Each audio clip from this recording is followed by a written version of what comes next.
Let me tell you something about the Velaryon military exchange program. Most cadets who get selected, they spend the first 3 months just trying not to embarrass their homeworld. You walk into those halls, those enormous cathedral-ceiling training floors where the gravity plates hum underneath your boots and the air smells like recycled starlight and something chemical you can never quite name, and you keep your head down. You learn the routines. You figure out which alien species thinks blinking slowly is a greeting and which one thinks it's a threat. You eat whatever the mess hall synthesizers produce, and you don't complain when it tastes like wet gravel mixed with copper. You survive. That's the goal. Survive the first rotation. Don't start any interspecies incidents. Don't die during combat training because your alien bunkmate forgot that humans have a skeleton instead of an exoframe. Rourke Madigan did not get that memo. Or maybe he did, and he just filed it under irrelevant. I was there that day. I watched the whole thing from about 40 meters away, standing near the observation rail on the upper deck of the Velaryon Academy's central training atrium, what the cadets called the pit. And I'm telling you right now, I've been a journalist embedded with military units for 11 years. I've covered 3 border skirmishes and a full tribunal proceeding on Cashin Station. And I have never in my life felt a crowd shift the way that crowd shifted in those 8 seconds. 8 seconds. I counted them after the fact, watching the recording back on my data tablet with my hands still shaking slightly from adrenaline.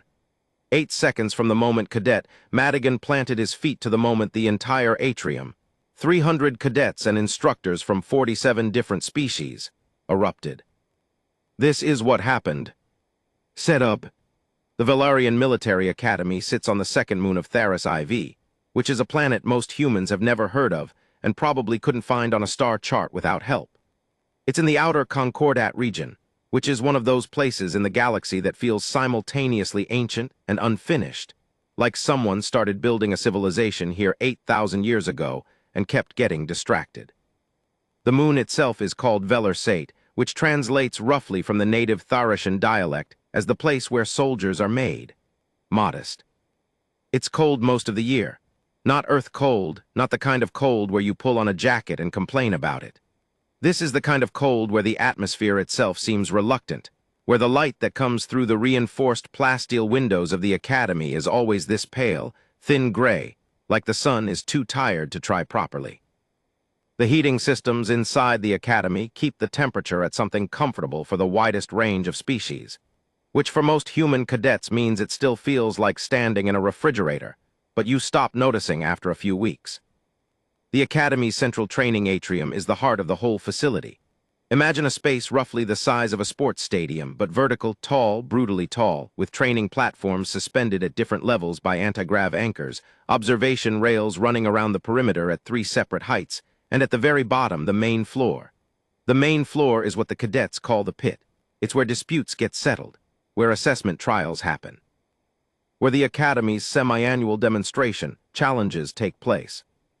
The demonstration challenges are exactly what they sound like.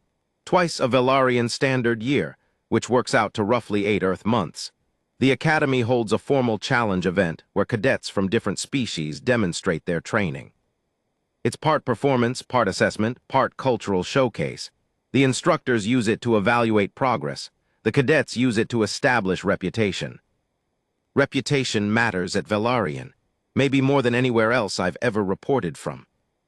The Academy trains military personnel from across 47 member species of the Outer Concordat. That means you've got beings with 4 arms and natural body armor training, alongside beings with 3-chambered hearts and bioluminescent communication glands.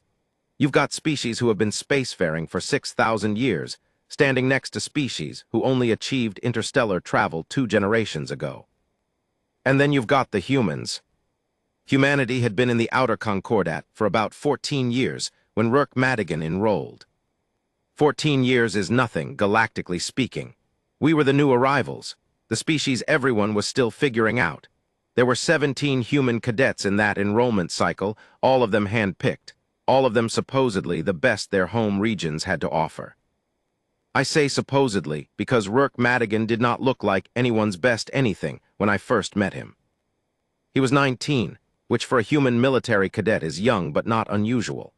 Medium height, which by human standards is fine, but by Velaryon standards made him about two-thirds the height of an average Keth cadet, who are the tall, gray-skinned species that look like someone stretched a human to about 2.5 meters and gave them four-fingered hands.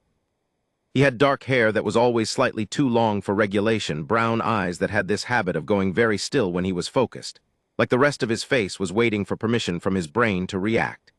He was from somewhere in the Appalachian region of North America, and he had that particular quality you find sometimes in people from small, isolated places, a kind of quietness that isn't shyness, exactly, more like stillness. Like he'd grown up somewhere where unnecessary noise was wasteful, and he'd carried that habit into space with him. He wasn't the strongest human cadet physically. That was probably Cadet Yemi Okonkwo from the Lagos region, who had a build like a piece of industrial machinery and had placed first in every physical assessment so far. He wasn't the fastest. He wasn't the loudest or the most politically savvy or the best at the kind of deliberate networking that some cadets turned into an art form. What Rourke Madigan was, I would come to understand, was stubborn in a way that went all the way down to the bone. The kind of stubborn that isn't anger and isn't pride, exactly. Just a refusal. A deep, quiet, non-negotiable refusal to move when he decided not to move. He was also, and I cannot stress this enough, what the Keth cadets would have called in their own language something that translated roughly as a creature that does not understand when it should be afraid. The Keth meant this as an insult. They would not mean it that way for long. The morning of the demonstration challenge, the atrium was filling up early. I'd arrived about an hour before the official start time because I wanted to get a position at the upper observation rail, the second tier, which gives you a clean sightline down to the main floor without the obstructions you get from the first-tier rail. I had my recording equipment set up, my data pad linked to the Academy's official feed, and a thermic flask of something the mess hall called coffee, but which tasted mostly like ambition and disappointment. The atrium had that pre-event feeling you get in any large gathering space before something significant happens. The background hum of the gravity systems was a constant, low presence, like a heartbeat underneath everything. The overhead lighting rigs had shifted to full spectrum for the event, which meant the usual gray-pale atmosphere of the moon's natural light was replaced by something brighter, almost warm. It hit the metallic surfaces of the atrium walls and scattered into dozens of secondary reflections that made the whole space feel like it was gently on fire. Cadets were filtering in from every entrance. The lower seating platforms, the ones closest to the main floor, were filling fastest, because cadets knew that's where you got the real view, close enough to feel the vibrations from any physical demonstrations through the soles of your boots. I watched the Keth contingent take their usual position near the east anchor pillar, about 30 of them, all wearing their gray and gold cadet uniforms, which on their tall frames looked genuinely impressive, the gold stripe running diagonally from shoulder to hip catching the overhead light as they moved. They had this way of grouping together that I'd noticed before, a kind of casual formation, not military precise but deliberately arranged, always with their senior members toward the front, always with a clear hierarchy visible in the spacing. The Velesi cadets were on the opposite side, which was typical. The Velesi and the Keth had a historical tension that predated the Outer Concordat by about 3 centuries and had never fully resolved itself into anything more comfortable than a very polished mutual tolerance. The Velesi were smaller than the Keth, closer to human height, actually, with pale iridescent skin that shifted slightly in color depending on their emotional state. Happy was a warm gold. Anxious was a rapid flicker. Angry was a deep, sustained blue that was genuinely arresting to look at. They moved in more fluid groupings than the Keth, less hierarchical in their visible arrangement, though their internal social structures were actually just as rigid. They just showed them differently. The human cadets were scattered. That was something I'd noticed about the human contingent throughout my time embedded at Velaryon. We didn't clump. We mixed, we circulated, we ended up in conversations with cadets from 7 different species simultaneously and seemed comfortable there. Some of the Academy's social analysts had noted this as a potential liability. Humans were less group cohesive in observable ways. What those analysts hadn't accounted for was that when something happened, when a moment arrived that called for a human response, the scattering suddenly reversed. like particles that had been drifting in separate directions, suddenly finding a shared gravitational center. I could see Rourke from where I stood. He was near the lower seating platforms, sitting on a bench at the edge of the human section, or what loosely counted as a human section, talking to Cadet Yemi Okonkwo and a Velasi cadet named Sorais, who had bright amber-colored skin that day, which meant she was in a contented, focused mood. The three of them were going over something on a data pad, training notes, probably.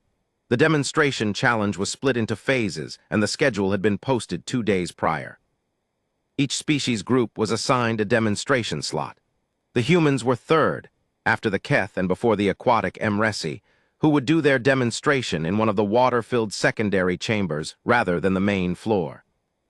I remember thinking Rourke looked relaxed. Not in a performative way, there was nothing theatrical about his relaxation. He just looked like someone who had decided not to be anxious and had followed through on that decision. I would later think that this quality, this absolute refusal to let anxiety drive him, was the most dangerous thing about Cadet Rourke Madigan. The Keth demonstration was first, and it was extraordinary by any measure. 30 Keth cadets took the main floor in precise formation, moving through a combat demonstration that was genuinely breathtaking. Their training regimen at Velaryon emphasized coordinated assault patterns, and watching 30 beings who were each nearly 2.5 meters tall moving in perfect synchronized choreography was the kind of thing that made you understand viscerally why military display exists as a concept. It isn't just showing off. It's communication. It's information delivered directly to the nervous system, bypassing the rational brain entirely. The message the Keth demonstration sent was simple. We are coordinated, we are powerful, we do not make mistakes. The atrium responded with the various species-appropriate approval sounds, a combination of the human applause, the Velasi resonant hum, the Emresi percussion clicks, the deep chest vibration the Tharishan cadets used. It was loud and genuine, and the Keth cadets received it with the kind of dignified acknowledgement that made it clear they had expected nothing less. I made notes. I filmed. I watched the crowd's reaction as much as the demonstration itself, because that's where the story usually lives, not in the event, but in what the event does to the people watching it. And then the Keth demonstration ended, and there was a transition period of about 12 minutes. Equipment reset. Floor assessment drones checking the main area for any debris or surface damage from the combat demonstration. And then the PA system chimed. The human demonstration was next. Here's where I need to describe the geography of what happened, because it matters. The main floor of the atrium, the pit, is accessed from 3 points: the north corridor, the south corridor, and the east processing bay.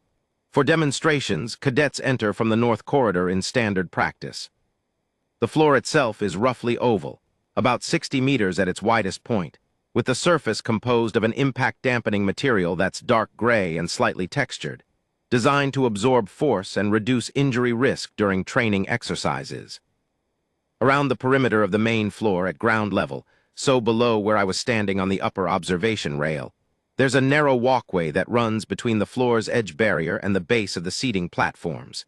It's about 3 meters wide. This walkway is used for equipment staging, for officials to move around the perimeter during assessments, and for cadets to take position before entering the main floor. The perimeter walkway is also, technically, neutral space. It's not the main floor, but it's part of the event area. There are protocols about who can be in that space during demonstration challenges. Cadets not currently participating are supposed to remain in the seating platforms or the corridors. I want you to remember this detail, because it's going to matter in about 3 minutes of story time. The human contingent entered from the north corridor in a line of 8 cadets. This was the group that had volunteered for the physical demonstration component. Rourke was 4th in the line. They were wearing standard cadet training uniforms, which for humans was a dark navy blue with a thin stripe in the assigned accent color.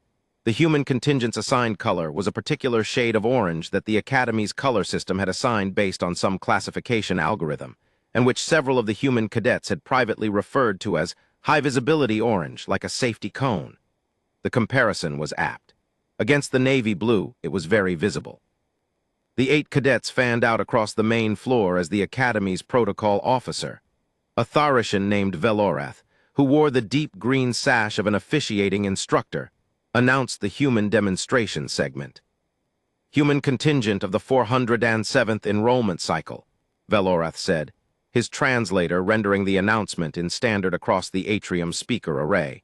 Will demonstrate proficiency in individual combat assessment, coordinated defensive maneuvering, and that's when the problem walked into the perimeter walkway from the east processing bay. Build tension. I almost didn't notice them at first. I was watching the human cadets take their positions on the main floor, making notes, getting the framing right on my recording setup. Then something in the crowd's energy changed, not dramatically, not loudly, but in that subtle way where you feel a collective attention shift before you consciously register why. I looked toward the east processing bay. 4 figures had come through the entrance to the perimeter walkway.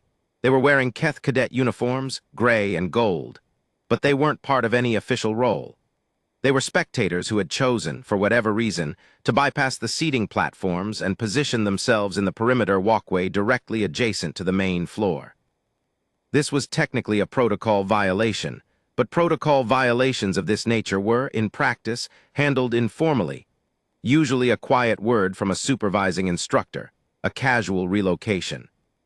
The 4 Keth cadets were senior-year cadets. I recognized 2 of them from previous reporting. The one at the front of the group, the one who seemed to be leading by virtue of position, the one the others deferred to in the invisible way that status expresses itself in body language, was a cadet named Gareth Voss.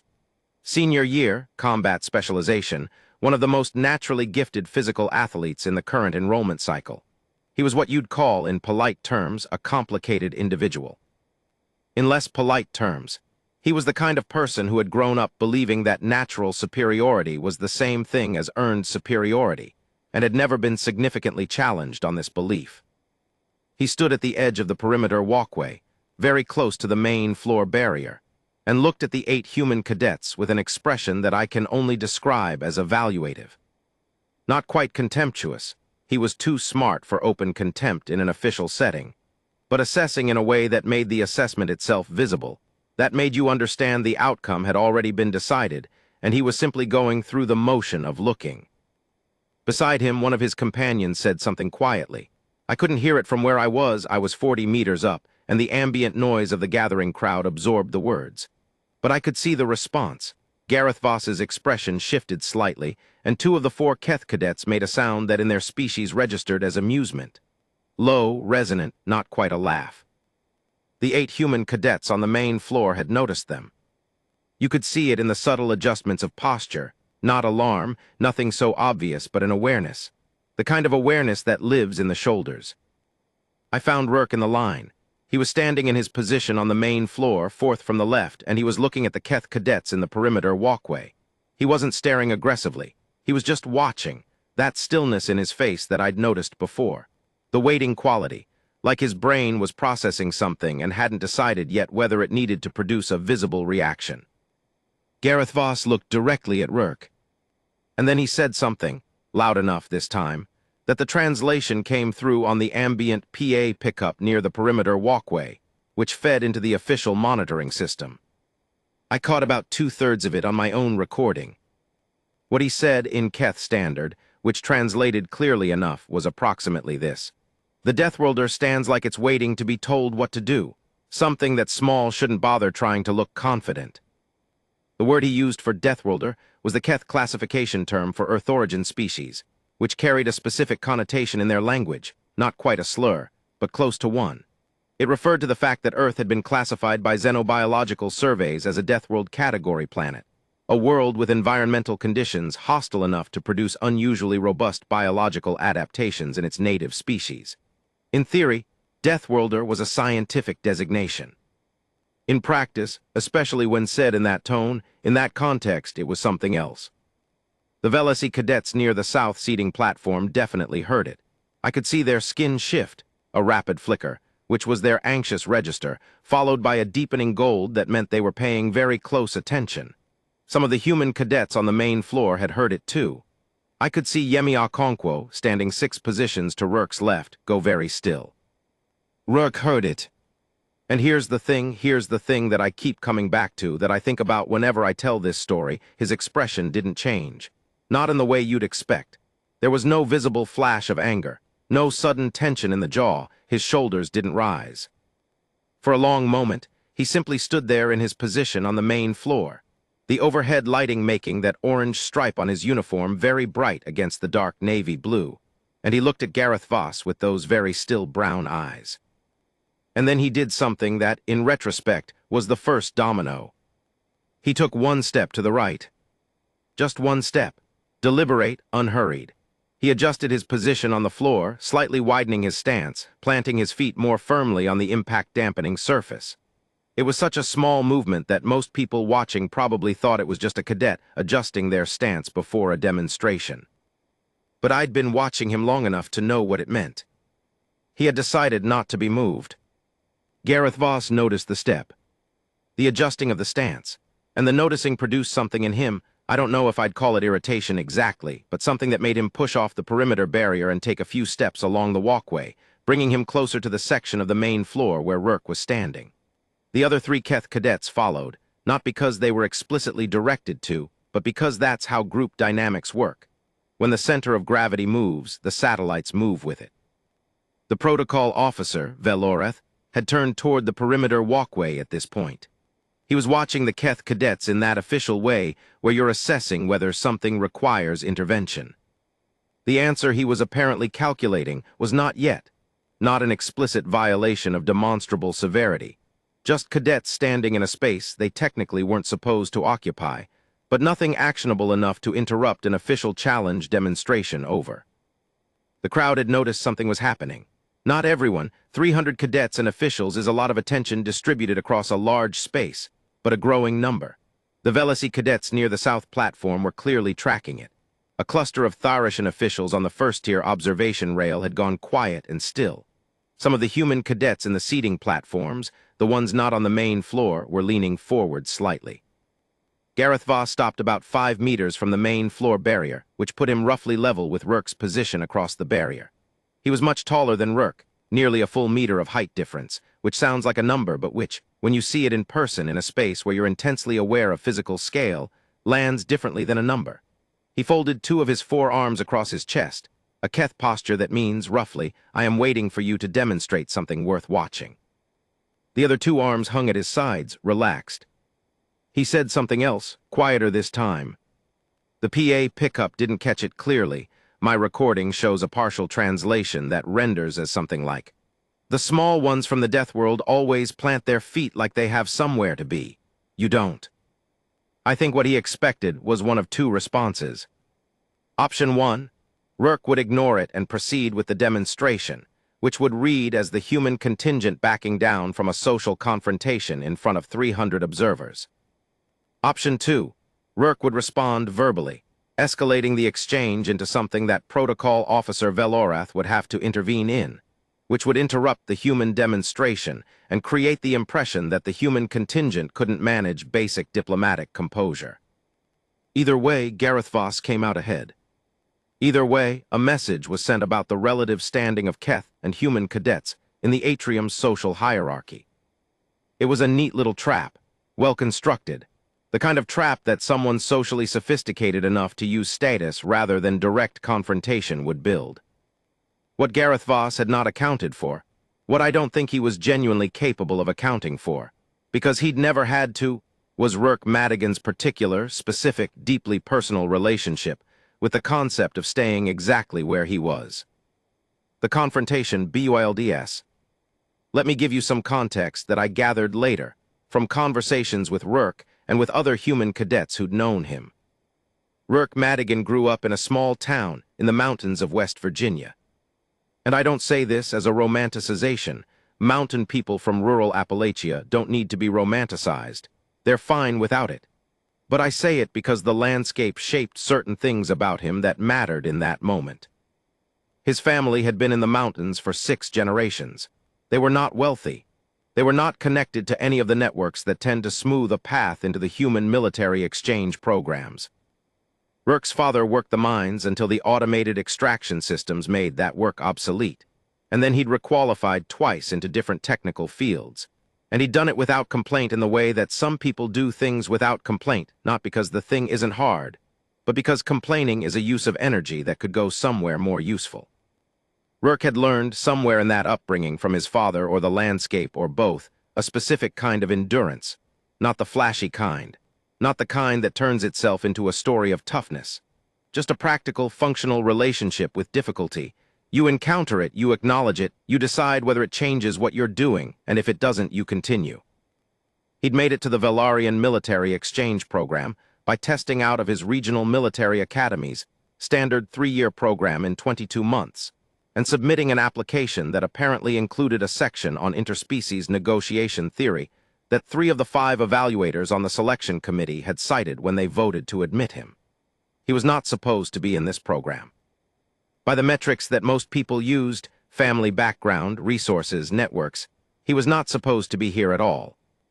He'd encountered forms of Gareth Voss's particular trap before. Not the alien version, not literally, but the human equivalent. The assumption of social hierarchy delivered as fact. The expectation that he would arrange himself according to someone else's idea of where he belonged. He had never been very good at that. The tension in the atrium had reached a specific quality now, the kind of thick quiet that large crowds produce when they're collectively waiting for something, when the ambient noise of 300 beings has been gradually compressed by shared attention into something almost silent. I noticed it from the upper rail because I've spent years in rooms where tension builds, and I've learned to recognize the moment where it stops being a background condition and becomes the primary thing happening. This was that moment. Protocol Officer Velorath had taken 2 steps toward the perimeter walkway, which meant he was getting ready to intervene. But he hadn't intervened yet. There was a micro-window here, maybe 30 seconds, where the official response hadn't arrived and the unofficial response was still pending. On the main floor, the 7 other human cadets had held their positions.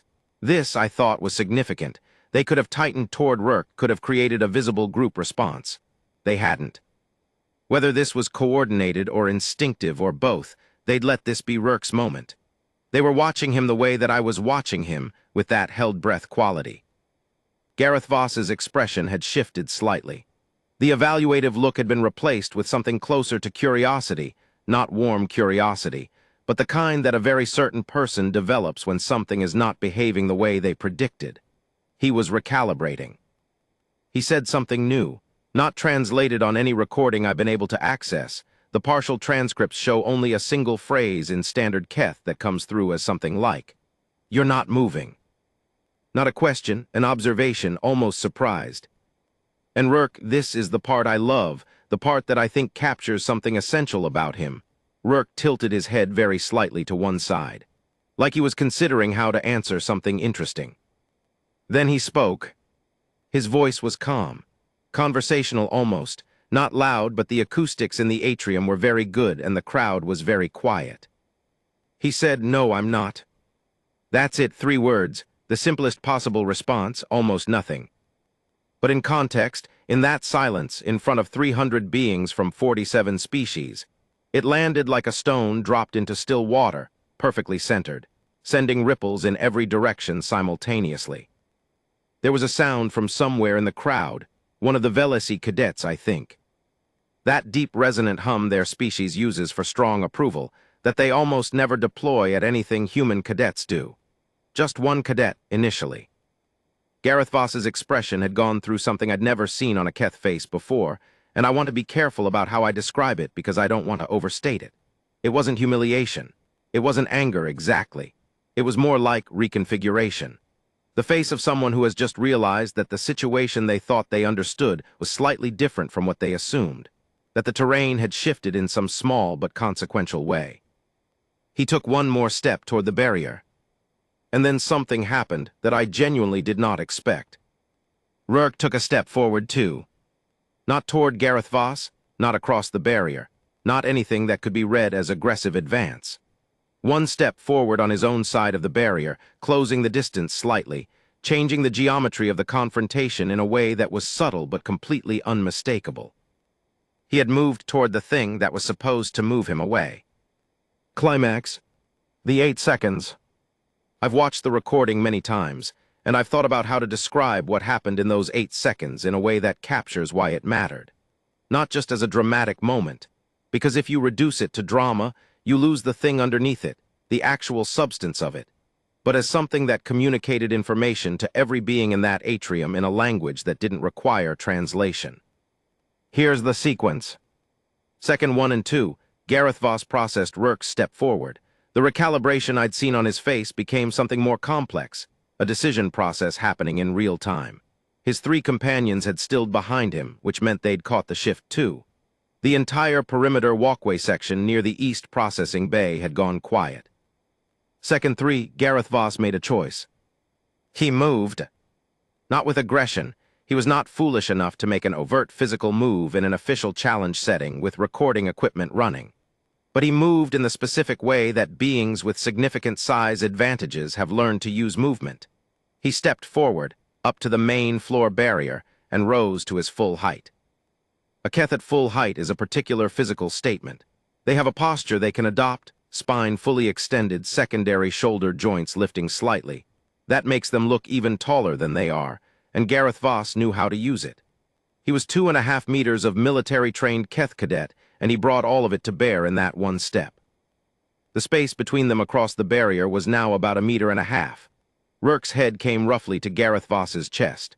The height differential at this proximity was not a number anymore. It was a fact, immediate and physical, the kind of fact that is supposed to produce a specific response in the nervous system of the smaller entity. Second 4, Rourke did not step back. I want to be clear about what this cost him, not in calculation, because I don't think he was calculating, but in pure physical terms. Standing 1.5 meters from a Keth at full extended height, in an enclosed space, with the crowd watching, that's a stimulus that the body is supposed to respond to. The human nervous system is not invulnerable to threat signaling. Rourke was not immune to what his nervous system was receiving in that moment. I know because I talked to him afterwards, and he described it clearly.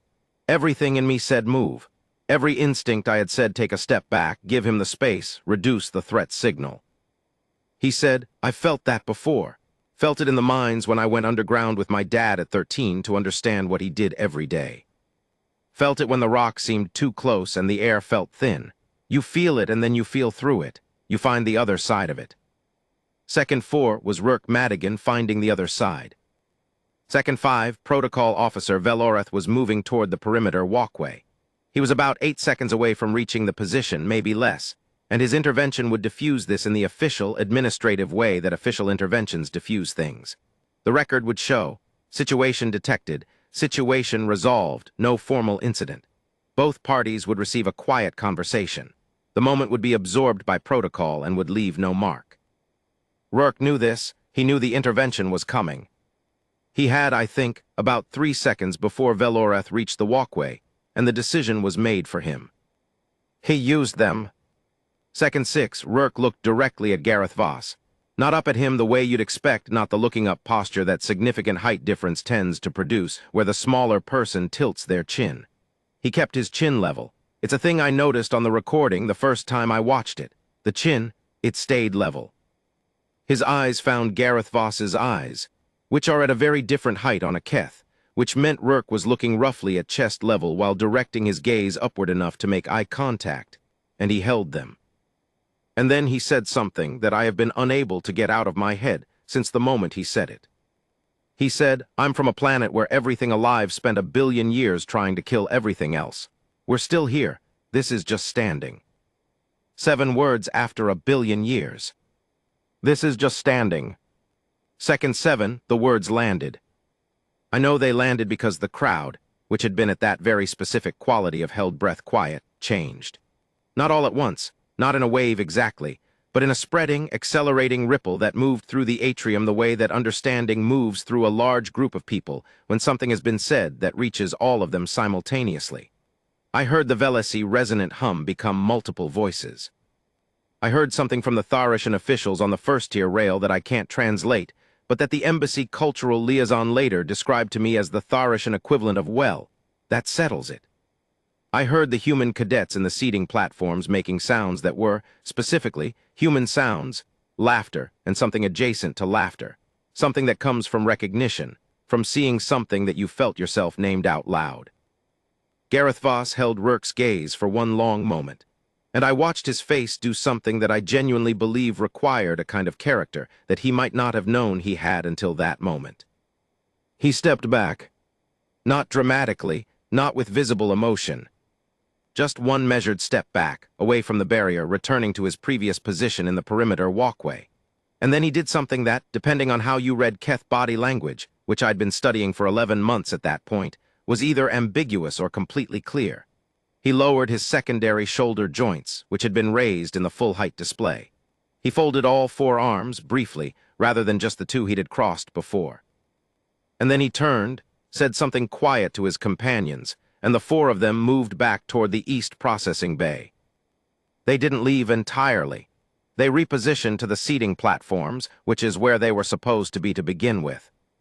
Second 8, Protocol Officer Velorath arrived at the perimeter walkway and found it empty of Keth cadets. He looked at the main floor. He looked at Rurk Madigan, standing in his position, chin level, feet planted. He made a note on his data pad and returned to his official position. And the atrium. The atrium went wild. Resolution. Not all at once, these things build. The Velesi were first, that resonant hum of approval which I mentioned before, but now it was 30 of them simultaneously and at volume, which produced a sound that, if you've never heard it, is the closest thing to a tuning fork the size of a building that I can describe. It's not loud in the way that human applause is loud, but it carries in a way that normal sound doesn't, this vibration that you feel in your chest more than your ears. Then the human cadets in the seating platforms, and this is the moment I keep coming back to when I try to explain what those 8 seconds actually meant, not as spectacle but as something real. The 17 human cadets who were observing rather than participating stood up. All of them. Not at once, not with coordination, but in the cascading way that a crowd stands when something has moved it.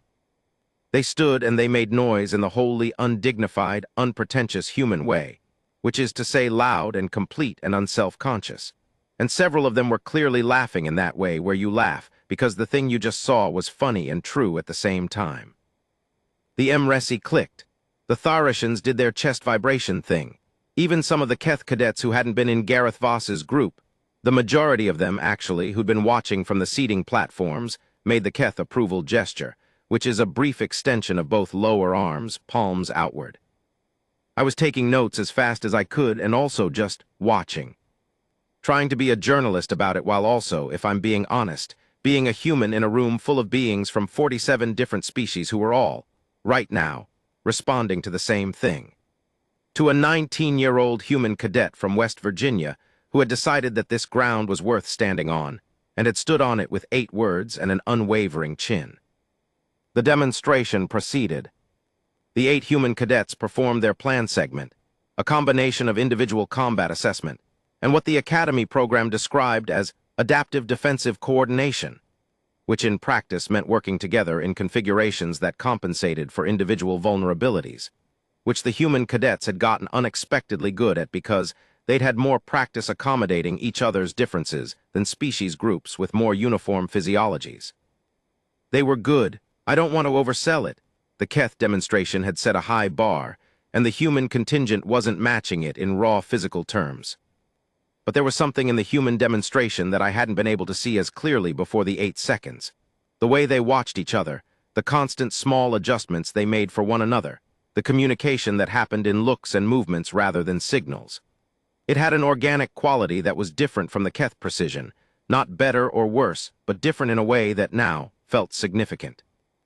Rurk's assigned component was a solo endurance assessment, a Velaryon standard test, that involves maintaining a specific physical position under progressively increasing gravitational load from the training field's gravity plating. The cadets stand in the field, and the load increases in increments, and the test ends when the cadet can no longer maintain the required posture or signal cessation. He didn't signal cessation. The gravity load reached the upper limit of the training protocol, which, for context, is set at the upper threshold for species with average concordat member physical robustness, roughly 3 times standard moon gravity, and he was still standing. Velorath stopped the test manually, protocol. Rurk had been under the final load for about 6 minutes. His face was red and there was sweat at his temple, and his hands were slightly shaking with muscular effort. But he was standing. The atrium did not go quiet. It had not really gone quiet since the 8th second. I spoke to Rourke afterward, in the recovery area outside the main atrium, where cadets who'd completed physical demonstrations sat with hydration packs, and the particular boneless quality of people who have worked very hard at something.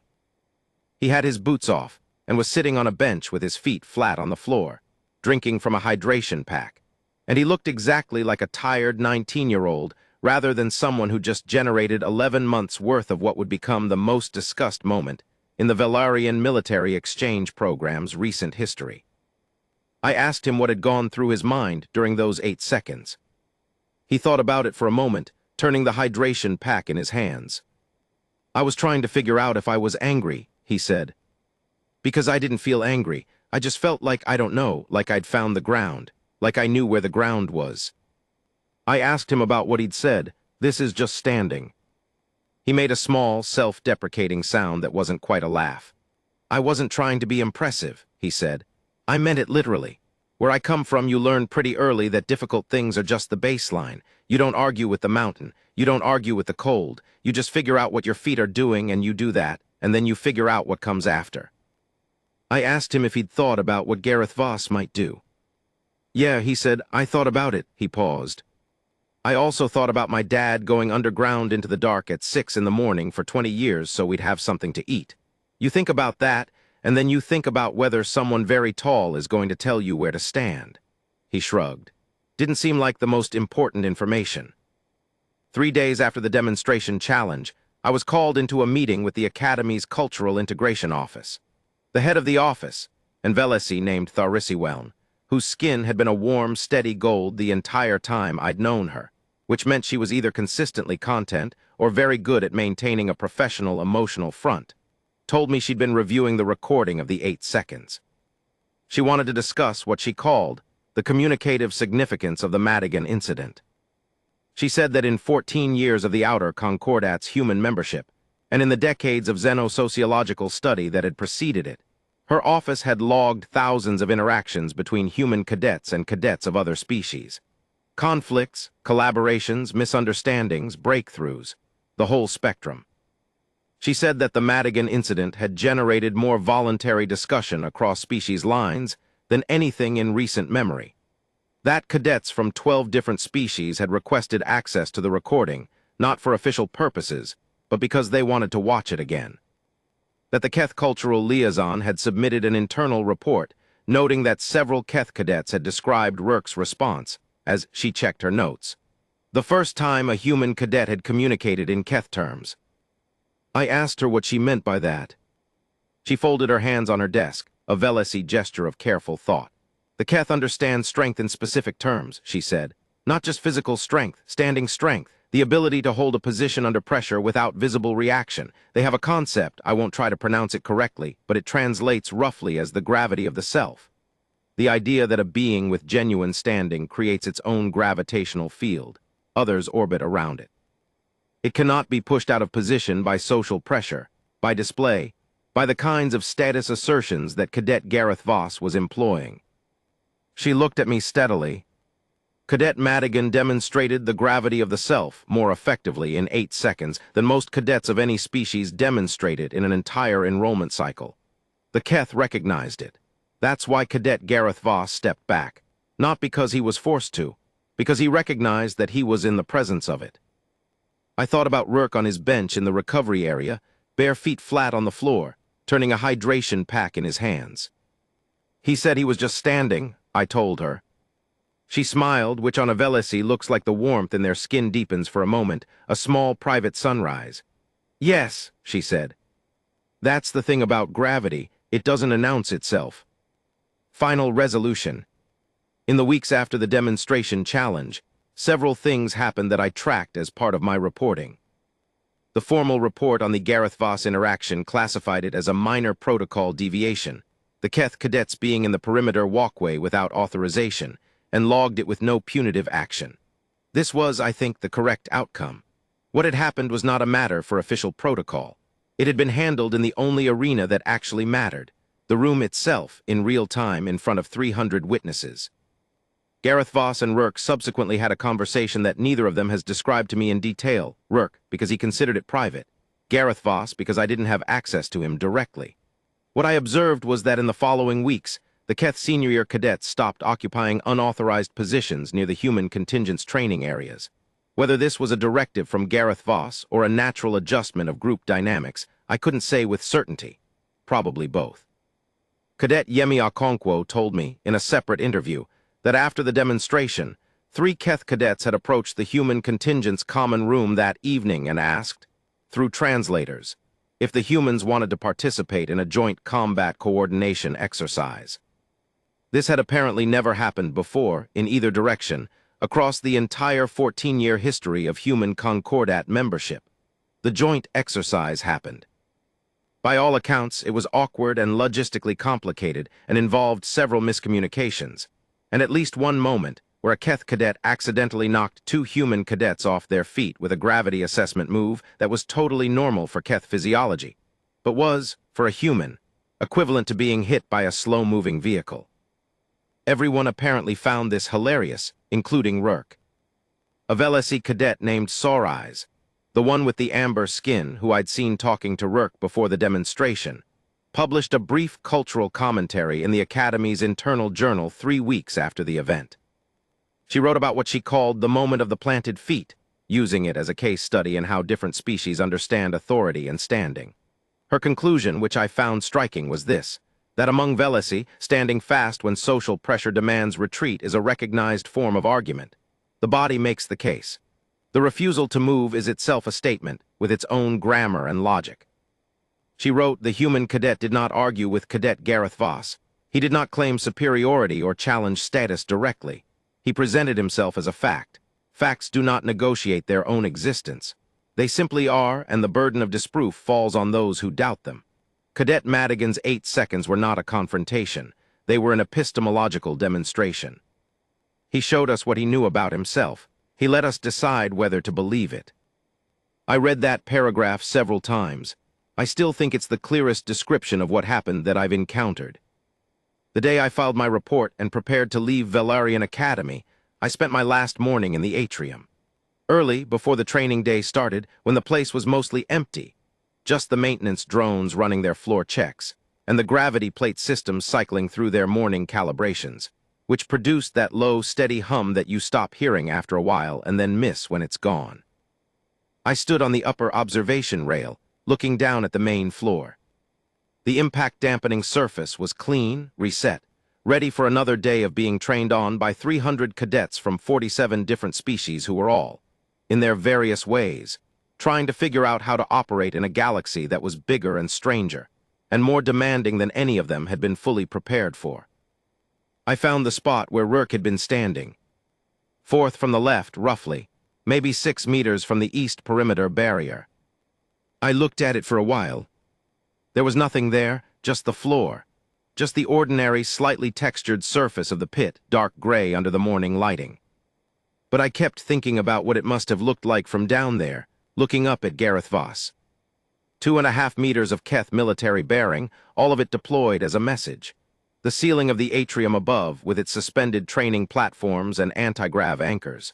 The 300 beings in the seats, watching. I thought about Rourke's father, underground, 6 in the morning for 20 years. I thought about 1 billion years of everything trying to kill everything else, and one species still there at the end of it, still upright, still looking for the other side of the feeling. I thought this is just standing. And I thought, yes, but sometimes just standing is the whole thing. Sometimes just standing is the argument, the speech, the proof, the answer, and the revolution all at once. Rourke Madigan had stood on a floor in a military academy on the second moon of Theris IV in front of 300 witnesses and shown them something about where humans come from. Not by being stronger or bigger or faster or louder. By being the thing that could feel the pressure asking it to move and simply, quietly, without drama, without announcement, decide not to. They called us Deathworlders. They meant it as a classification. Some of them meant it as something less than that. I wonder now if they understand what it actually means. What it means to come from a place where the sky itself was once trying to kill you, where the water and the predators and the diseases and the cold and the gravity all pushed back against you for billions of years. And you pushed back against all of it, not because you were built for that specific fight, but because you were built to push back, in general, as a baseline, as the default. You develop something growing up in that kind of place, not invulnerability, not fearlessness. Something better than both of those things. You develop the ability to feel the fear and find your feet anyway, to locate the ground, to plant yourself and discover that the thing you were afraid of is just pressure, just weight, and weight can be carried, weight can be stood under. Weight is, in the end, just standing with something extra added. This is just standing. I left Velaryon Academy on a gray sky morning, the pale, thin light of Theros IV's sun coming through the transport bay windows, the second moon's cold settling into my coat. The transport lifted, and I watched the academy grow smaller through the viewport.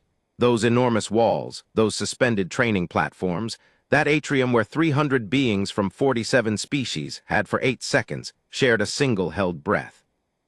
I'm a journalist. I've spent my career looking for the moments that tell you something true about the beings living through them.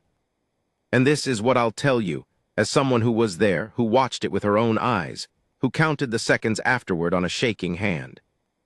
The galaxy is vast, and cold, and very old, and full of species who have been reaching for the stars since before humanity learned to write. And somewhere out there, in the outer Concordat, on the second moon of Theros IV, in a training atrium where the gravity plates hum and the overhead lights catch the gold stripe on a Keth uniform, a 19-year-old kid from West Virginia stood on a floor and was not moved. And for 8 seconds, the galaxy understood exactly what kind of creature walks upright under a Deathworld sky. They named us for what we survived. They didn't yet understand that what we survived is what made us.